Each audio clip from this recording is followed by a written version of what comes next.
Hey, welcome to part 2 of our series on KISStory.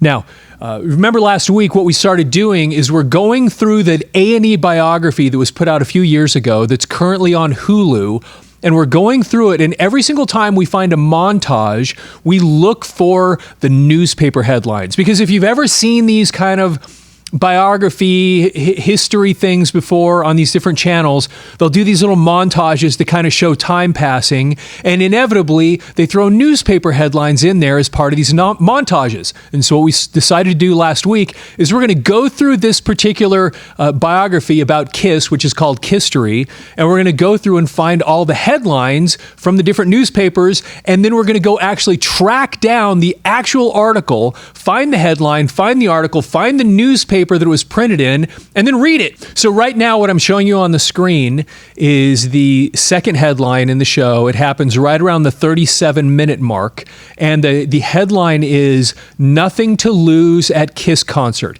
And in the biography, it's about 37 minutes into the show, and this is where Paul Stanley's talking about going on tour for the first time. He says something about their parents dropping them off at the airport like they're going to summer camp, if you remember the show. And then they flash across the screen this headline. And so I'll just tell you where this came from. We found it here, and this is from the Fairbanks Daily News-Miner, Friday, May 24th, 1974. And if you look at the picture, this is kind of cool because you can see that it's Paul Stanley in the image, and he's wearing his Bandit makeup. It's not the star. So this is early on. So KISS fans will know this, that when you get back into those really early days of KISS, one of the first things that Paul Stanley did before the star was this, I think he called it, was it the Love Bandit? I think that's what it was. Anyway, and he just had these kind of almost like triangles over his eyes. And you can see in this picture, that's what they have here. But anyway, so this article shows up on page, what is this? Page 42, page A8 in the Fairbanks Daily News-Miner. So this is in Alaska. Before we read the article, I just want to show you a couple of things in this newspaper because I just started digging around, and there's some pretty fascinating stuff in here. Because every time you get into one of these things, it's always a timestamp. There's a, we look at these things and we look at the event, but then it's kind of fascinating to go look at the big picture of just what was going on in the world at the time. And there's a couple of interesting things that this newspaper shows. And one of the things that's a timestamp is these ads. And there's kind of one down here. This is for Cliff's Barber Shop. And Cliff's Barber Shop, a member of Redken Hair Research Division. And we offers RK shampoo. Anyway, so it scrolls down here.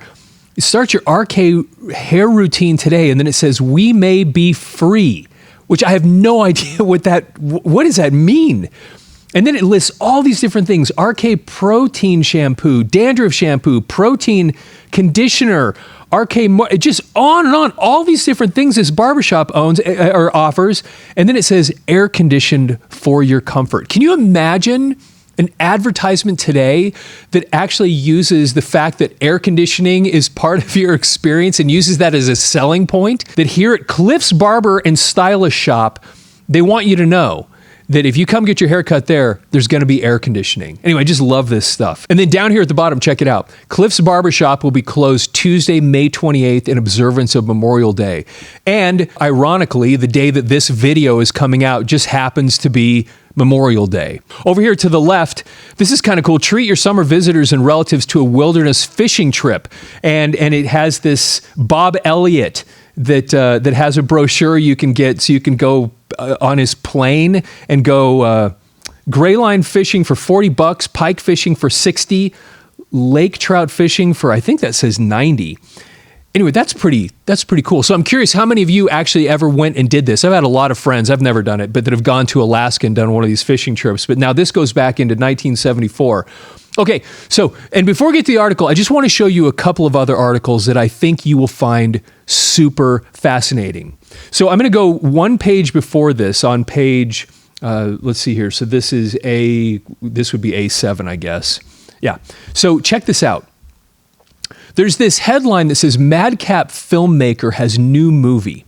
And then there's this picture here that's totally unrelated. And I want to show you both of these things because, again, the timestamp nature of it is so important when you put all these things in context.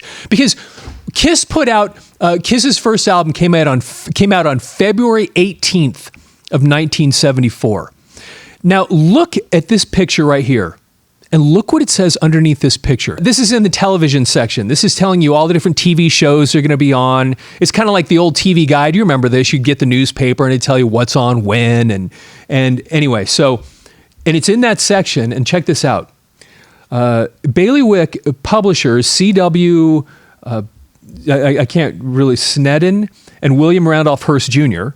above discuss Alaska statehood and the Alaska Pipeline on Channel 9's Bailiwick. Channel 9, it looks like, is the PBS station there. Now, to me, why this is so fascinating. I was born in 1969. And from a time capsule standpoint, looking at this newspaper, here we are in 1974. And you've got William Randolph Hearst Jr. in this discussion about Alaska statehood. Now, we sometimes lose perspective of timelines because for me, I'm born and I don't know a world without Alaska being a state. But when you think about it from the time period, in 1974, Alaska had only been a state for 15 years. Hang on just a second, this will be really quick. With hundreds of videos on our channel now, we've made playlists to make it easy for you to find whatever the thing is that you're interested in. We have a playlist with all of our Rush videos, Kiss, Led Zeppelin, Van Halen. We have categories like 80s metal and even our popular magazine flip-throughs, where we go through page by page with Circus Magazine, Hit Parader, and others, all in 4K resolution. You'll find it all organized and ready to explore. Just click the playlist tab on our channel's homepage. All right, back to the video.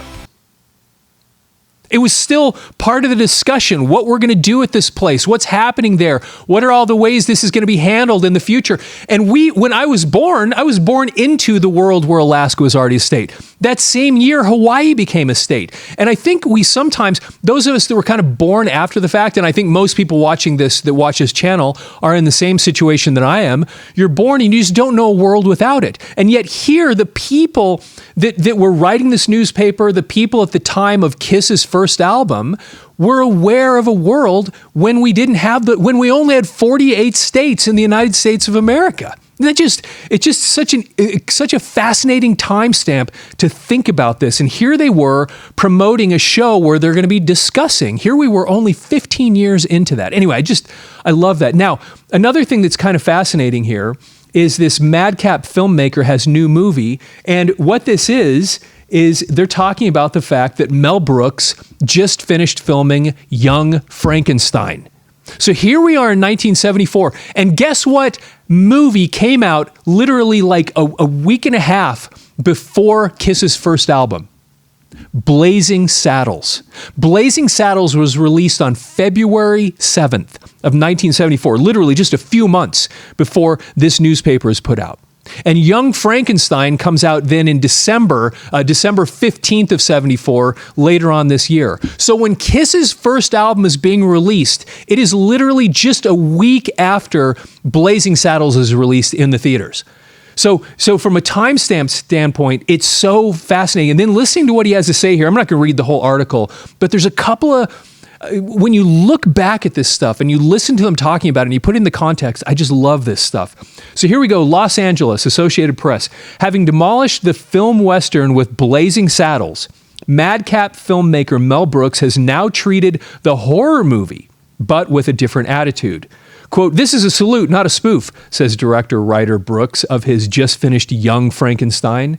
"Some things are sacred, and to me, horror movies of the 1930s are. When I was a kid in New York, I used to go see them at 9 o'clock in the morning. I stayed through the day existing on O. Henry bars until suddenly there was a light shining in my face. It was the theater usher with a Jewish woman behind him screaming, 'Come home, come home.'" Brooks had completed filming of Young Frankenstein a week before, and he was still in a state of euphoria. He described a scene in which Gene Wilder, and then he goes on and tells some of the funny things that happen in the movie. And what's kind of funny for me is as I recall, and I need to double check this with my parents, but I remember going to see that movie. That would have been probably in 75 then, and I would have been 5 years old.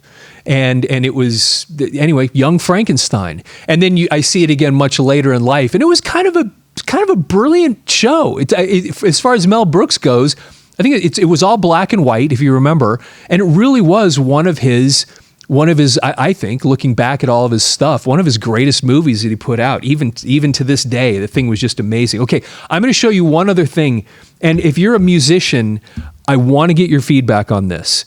So here we are. This is we're in this newspaper, and for some reason on this particular page, this is A13. There's this article.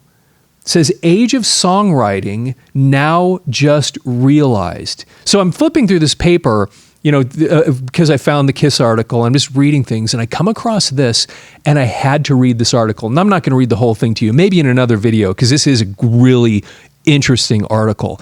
But I'm going to read one paragraph to you. And I know we have a lot of musicians that watch this channel, and I want your feedback on this, because this is one of those discussions that people take kind of different views on this idea. So this person that wrote this, Mary Campbell, this is an Associated Press news features writer. Listen to this right here. So many popular singers cannot read music. I think it has been their salvation, because they don't work according to prescribed rhythms and pitches. It leaves them free to put notes where they want them and the way it suits the prose, and to bend pitches closer to the inflections of speech. And then this whole article goes into this idea of how traditionally different singers, especially going back into the classic days, hundreds and hundreds of years before, singers were given the freedom to move around. And yet today in classical music, everybody's supposed to be right on. And it was, anyway, but that paragraph, I've had this discussion with so many people over the years, because I play, and I used to be a professional musician long ago, and I barely can read music. And I've wondered sometimes if that was as a disservice to me that I can't really read it, or if it was a benefit. And there are people that have very extreme feelings about this. And I find myself kind of going back and forth on the idea over the years. But I'd love to get your feedback, what your thoughts are. And maybe we'll do a video about that sometime, because like I said, I know we have a lot of musicians that watch these videos. Okay, I'm going to show you one more thing before we get to the KISS article. And this is on the front page of the newspaper. And why I thought this was so important is because sometimes it's also interesting to look at the big picture from a world stage kind of standpoint, when you put everything in the context of what's going on nationally. And look at this headline: President refuses evidence. And this is about a lawsuit that's going on. I don't think this is directly related to Watergate, but there was some other thing that was happening at the time. And when you put this newspaper in context, this is Richard Nixon is the president of the United States at this point. And when you think about this, this is May 24th. So here we go, June, July, August. 3 months after this newspaper is printed, Richard Nixon is no longer the president. And then again, like putting this in the whole context, the year that KISS became a thing, the year they put out their first album, Richard Nixon resigns. Fascinating stuff. Not saying they're related, just saying that, again, looking at these things historically and looking at what was going on in the world around them. And that's why I think it's kind of cool looking at these newspapers and seeing what was really happening, along with the headline. So here's KISS in the newspaper. What else is going on? Okay. So now we're back to this headline. Fairbanks Daily News-Miner, nothing to lose at KISS concert. Now this is very, very, very short, but there is some kind of cool stuff in here. Okay, at 7:30 p.m. Tuesday, June 4th, the Fairbanks area will receive taste of the multi-million-dollar rock music industry. This happens when Nebula Productions, in association with Eielson Air Force Base, brings Savoy Brown from London, England, and KISS from New York into town. Eielson's Air Force Base will have open house for this event. That's kind of interesting. I would love to hear what that was like, an open house for an event where Kiss and Savoy Brown are playing. Okay, when you first see Kiss, you may be overwhelmed by their incredible theatrics, their wall-to-wall amps, their 6-foot electric Kiss sign that looms precariously just above their heads, their chiaroscuro facial makeup. But outdistancing all other considerations is the extraordinary power of their music. It is nothing short of an amazing explosion of sound and substance. As one critic wrote, it's mood music if you happen to be in the mood to blow up buildings or wreck cars. The music is rock and roll. It's loud, but the definition between Gene Simmons on bass, Paul Stanley on rhythm guitar, Peter, and it looks like it says Chris, C-R-I-S-E, but it's obviously Peter Criss on drums, and Ace Frehley on lead guitar is a perfect example of synergism. It's at once a whole orchestra while never losing sight that it's rock and roll. Writes a New York critic, their music is the most thought-out, controlled sound around, with a stage show that is just as professional. The group looks as if it had just stepped out of the underground movie Pink Flamingos. Now, I was not familiar with Pink Flamingos, so I looked it up because there's clips of it all over YouTube, and wow. The fact that it's hard to imagine anybody even knew what that movie was. It seems so utterly but just weird and ridiculous. But anyway, apparently this person writing this figured enough people would know what the reference was. But it is a weird, creepy, strange thing. So anyway, I'm not recommending necessarily going and look at it. I'm just telling you, it is freakishly weird. This show is, and it's also interesting to hear so many kind of positive things being said about them in this article, because so many of us that came into KISS as we were kids and we just liked it because it was superhero-ish. Years and years later, when we're hearing people knocking it, we didn't live through the period where they were being championed, where so many people loved them. And I have a whole other video on this channel that's one of our most popular videos on the channel, where I kind of go into detail about those first few years of KISS and what it was like for fans back then as opposed to what it was like for fans later in the 70s and early 80s. And maybe I'll put a link to that down in the first comment, because it's, like I said, it was a really, really popular video on this channel. Okay, visually, KISS is a knockout. Quote, "We're in show business, aren't we?" states Simmons as he applies his bizarre makeup. But despite what might well be the most exciting stage presentation from any new band, it's the music that holds KISS together and overtakes an audience. Now, again, isn't that interesting to hear people say this? Because when you get further into their career, they were being lambasted, they were being ignored, they were being treated, downplayed, because everybody's like, it's a gimmick, it's just the makeup, it's just the costumes, et cetera, et cetera. But these people early on, remember, their album at this point has been out for what, 3 months, 4 months? It's brand new. This is a brand new band, and people hear the music. They've seen their pictures, many of them, on the cover of the album, but that's really most people's exposure to them. That was kind of it. Just the makeup faces. You weren't being exposed to the costumes. And matter of fact, the costumes back then really weren't as developed as they were many years later. And so to them, it was just kind of like more, like Alice Cooper type of rock and roll. It wasn't something where they'd gone so far as people started saying, it's just this gimmick. There were people back then that really appreciated the fact that it was good, solid music. And the reality of it was. That first album, just some great tunes on there. Okay, the odds are with KISS, you'll either love them or hate them, but it's certain you'll be knocked off your seat. Their first single says it all. Relax, let yourself go. You've got nothing to lose. And that was obviously the song Nothing to Lose on their first album. It was their first single that they put out. And it is, when you just listen to that tune, it's got a real, just kind of fundamental, basic, straight ahead rock and roll feel to it. And it was just a really catchy, fun tune. And a lot of people kind of had this misconception of what KISS, what their music was like just by seeing the makeup later on. They see the makeup and they think it was, but you look back at this and it was just kind of this, really, the music itself in many cases was just this really basic, kind of 50s sounding, almost just rock and roll. And that was an example of it. Their first song, their first single that they put out, Nothing to Lose, was just one of those catchy songs. So anyway, this was part 2 of this series. I think this is so fascinating, going back and looking at these articles, and then beyond the article, the big picture of all the things going on at the moment. Because there's a lot of people, I know a lot of people that follow this channel right about my age, and or even younger, that just never experienced, that didn't live through these things. And here we were born again into a world where Alaska, as far as we were concerned, was just always been a state.